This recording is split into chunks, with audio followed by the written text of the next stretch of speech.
Hello everybody, how's it going? I'm back again with another video. So how are you all doing out there?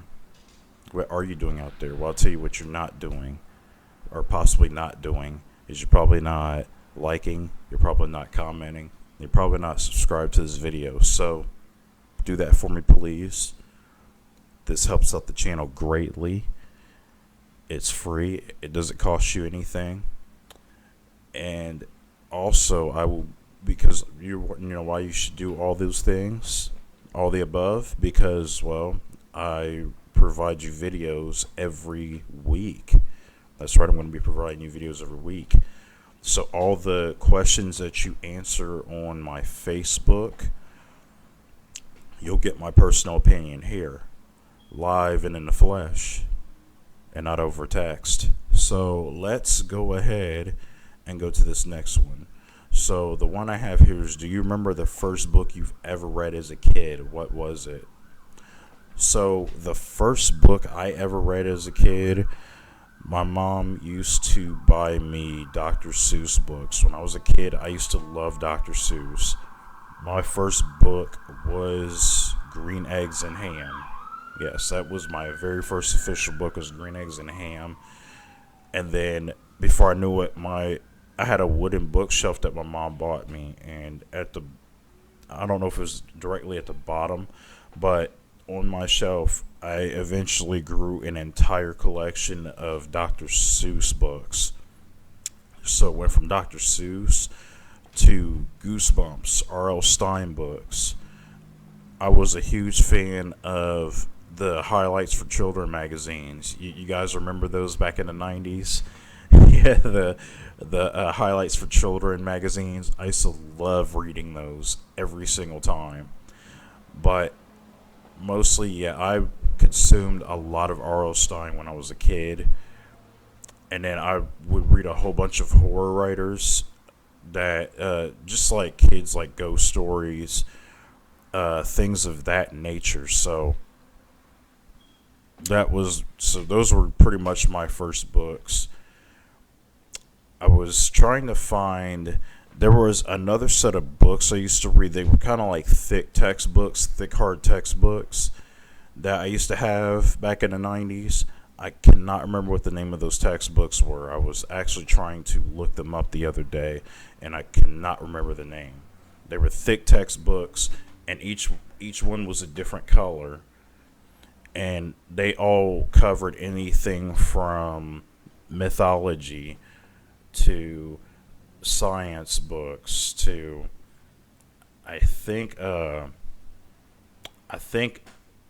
was like wildlife or something like that. I can't remember all the books, but I used to also read those as a kid as well too.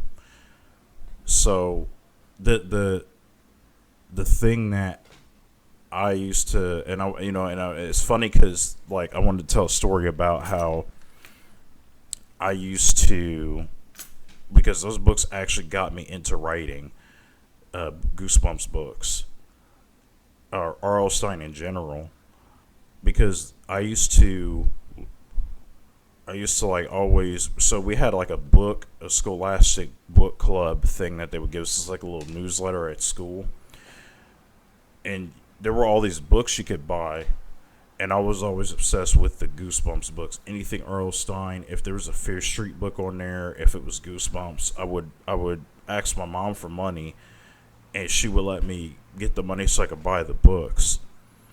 And then I would sit there, and a lot of those books I would read in one setting, and then I would just move right to the next one. And then it got to the point to where I was just reading a whole bunch of stuff as a kid. I went from Goosebumps, anything Fear Street, Jack London's Call the Wild, I believe it was called, Clive Barker. I moved to some Clive Barker stuff. I know it was some crazy stuff to read as a kid, but that was pretty much everything that I used to read and get into. And then before I knew it, I was kind of writing like my own version of like a Goosebumps book, where I would write some wacky horror story. I wasn't a, I mean, the fifth grade, you're not a very good writer, but you're not as good as a writer as you may think. But at the same time, it was fun, and I just loved doing it. I would take like a notebook, and that would be my entire book. I would just sit there and just write stuff, and then I would hop on the computers at the recreation centers, the Boys and Girls Club, all that stuff, and just type out my stories, and then that's pretty much what made me the passionate writer that I am today. So that's kind of cool to go back on that, to notice that your first book. Well, I mean, I guess it's not really my first book. Maybe like my third or fourth outing of books, but that's really cool that childhood stuff is what pretty much made me a writer, or makes anybody a writer, because after that, the rest is pretty much history. So I'm rambling on a little bit. Definitely answer the question here, but if you could for me again, please like, comment, and subscribe if you have not already. I drop these videos, guess when? Every Saturday from 12:30 at 12:30. Also do live talks. Live talks will be Friday on my Facebook channel or my Facebook page. I might eventually move over to YouTube to do live videos there, just to try to give the YouTube channel some traffic. It's pretty stagnant at my YouTube channel. I'm getting a bunch of traffic on my Facebook and not getting as much traffic on my YouTube channel, so I would like to definitely do that as well. So, and the Friday lives will be 2:30 instead of 12:30, because I get off work at 6 in the morning, don't get home till around 6:30, and damn it, I need my sleep. So I will up that. Instead of 12:30, it'll be 2:30 on Fridays. All right, so appreciate you guys.